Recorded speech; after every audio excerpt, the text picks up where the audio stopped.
Lucid Nightmares. Chapter 4. Keep Dreaming.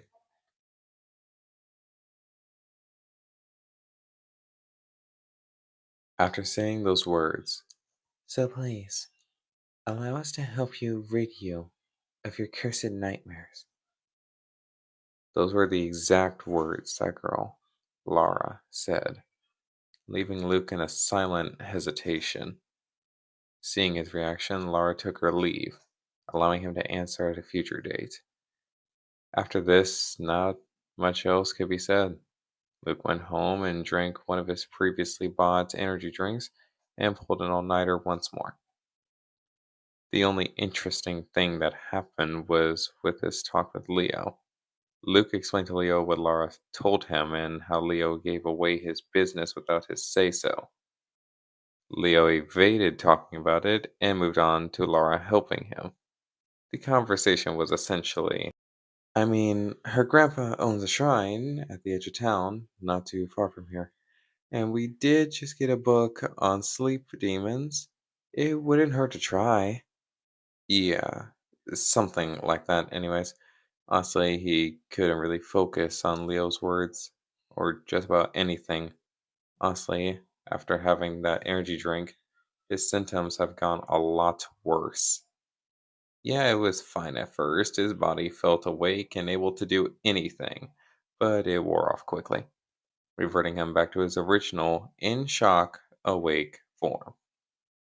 Then, once morning came, the real symptoms began. And his thoughts, sight, and listening started fogging and fading in and out more. His eyelids felt heavy as hell, and his body felt like it was heating up, specifically in his forehead. His body felt heavy and frail. He was practically dragging himself just to walk from class to class and collapsing in his seats. The weirdest part, though, no one seemed to notice nor care. No teacher, no student, no one. No one except Leo and, assumingly, Laura, who would glance his way every once in a while, almost as if checking on him.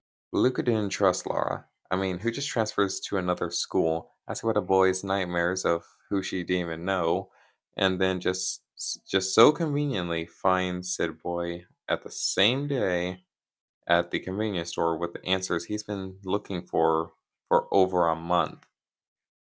It was really suspicious. Call him paranoid, but it was too good of timing. Then there's Leo's willingness to hand over such personal information. He wouldn't do that normally, right? As far as Luke could remember, Leo has never betrayed his trust and friendship. But then he just willingly hands it over to someone he doesn't even know. Something was up. But Luke didn't know what, or at least was too tired to figure it out. These thoughts filled his foggy mind as he zoned in and out of space. That was until the loud as hell bell shot into his eardrums, causing an instant headache, and Luke being aware of his surroundings again.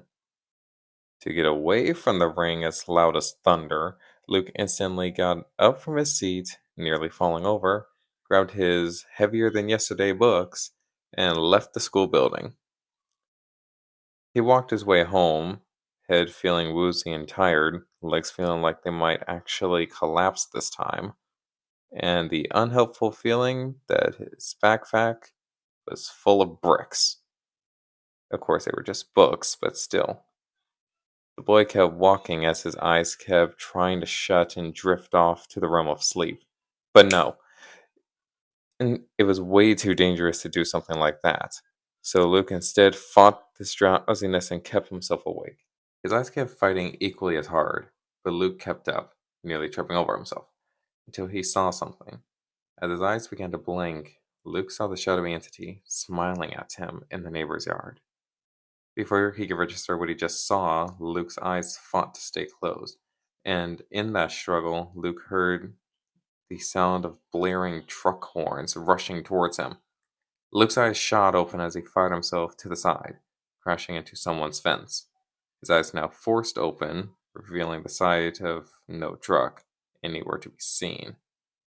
While the non existent truck is strange, Luke crashing into a fence did make sense, as he forgot he's literally on the sidewalk. Damn it. He needs more sleep. Luke forced himself up, made sure no damage was done to the fence, and marched his way home. Luke had finally made it home. Finally, after fighting his eyes, he made it. He grabbed the keys like normal, unlocked the door, and went inside.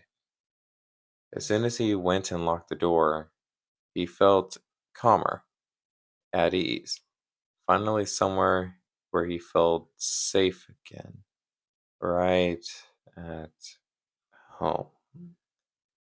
His body ended up dropping to the living room floor as his eyes won the fight. Oh, you finally returned to me, darling.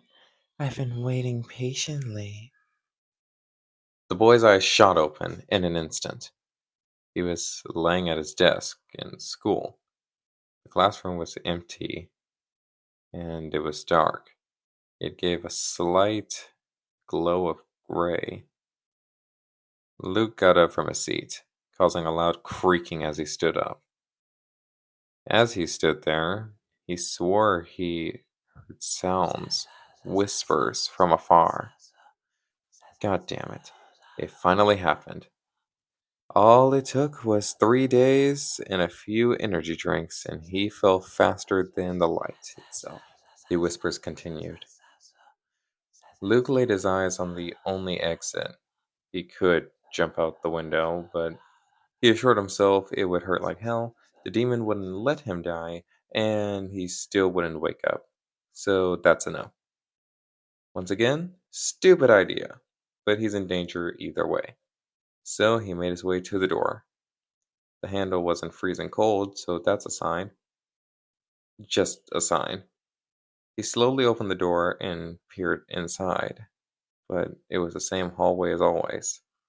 The whispering was slightly louder. Luke stepped out of the room, and in the corner of his eyes he saw the shadowy entity to the right of him. But of course, looking over, no entity was there. Fuck.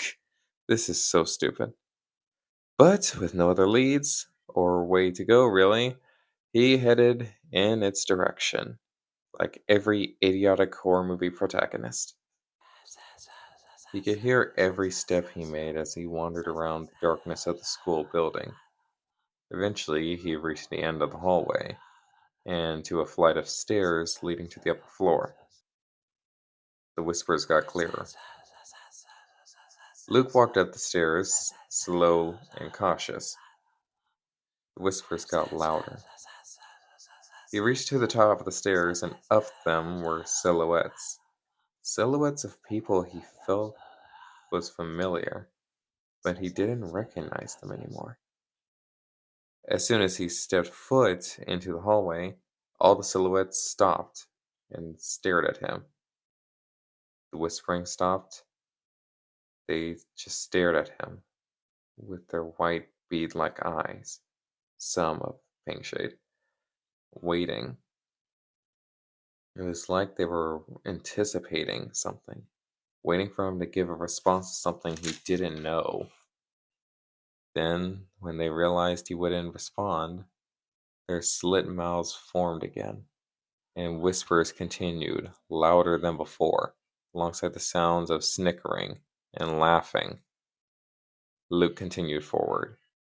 As the laughs and snickers continued, and the banter and gossip spread, Luke couldn't help but wonder, what is this demon planning? And who are all these people? Again, they look familiar, but he doesn't really know them. But their voices got louder and louder, yet still unaudible. Reaching the end of the hallway, Luke noticed something. On the wall in front of him was a mirror. As he walked up to the mirror, he read above the label, and it said, "The boy who could only cry." As those words were read, his reflection became visible again. He didn't even know it wasn't at first, but he stared into his own eyes as the whispers became words. Him, an actor.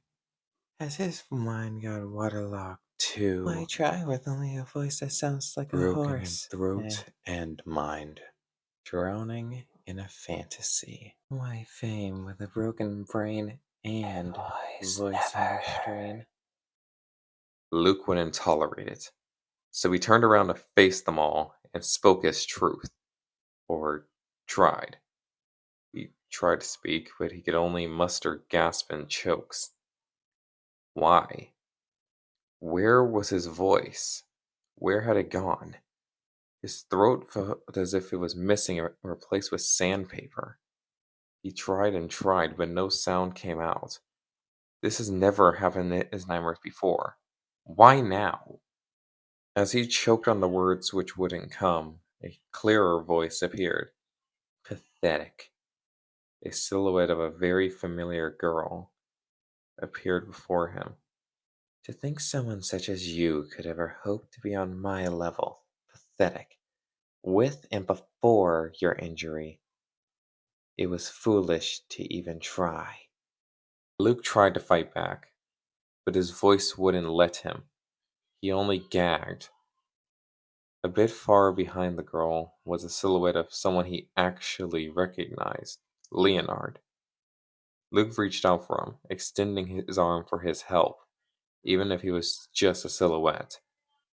But that Leo backed away in guilt and shame, looking away as Luke reached for him. Luke didn't know why. Why was he so nervous? Luke tried to question, but his lungs felt full of water, and he fell to his knees and arms, properly gagging. Luke kept trying to force his voice, but he kept gagging the very thing he felt water.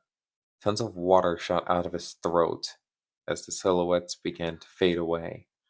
The only ones left were the girl and Leo, who both turned heel, one in guilt and one in an uncaring demeanor, and they both walked away as the school faded into a black abyss. The world, the silhouettes, everything faded till he was left alone in the black empty space. No, not alone. He felt it. He felt her. The demon was behind him as he finally stopped with the repeated gags. That was so tragic, darling. I truly feel sympathy. The voice behind him said. I just want you to know I'll always be there to listen. So please, darling, do me one favor. The voice was now whispering in his ear as he felt some kind of hands under his chin. Keep dreaming. Sleep forever with me and act out your role. And never leave me like that again. With those final words, her fingers sharpened and pierced into his chin. His eyes again shot open. He was still on the living room floor and starving. Yeah, no, that's it. He needs her gone.